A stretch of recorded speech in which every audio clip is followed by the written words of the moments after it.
சகோதரிகளே, உங்கள் அனைவரின் மீதும் இறைவனின் சாந்தியும் சமாதானமும் நிலவுகிறார்.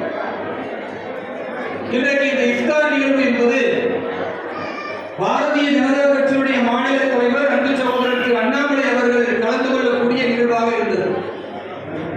அவர் திடீரென்று டெல்லிக்கு செல்ல வேண்டிய ஒரு சூழல் இருப்பதினால் காலையில் எங்களுக்கு தொலைபேசியில் அழைத்து என்னுடைய சார்பாக நீங்கள் அதில் கலந்து கொண்டு அந்த நிகழ்வை சிறப்பிக்க வேண்டும், பாரதிய ஜனதா கட்சியினுடைய நிலைப்பாட்டை அங்கே நீங்கள் தெரிவிக்க வேண்டும் என்று சொன்னதின் அடிப்படையில் அவருடைய கட்டளைக்கு இணங்க இந்த நிகழ்விலே நாங்கள் பங்கேற்றுள்ளோம்.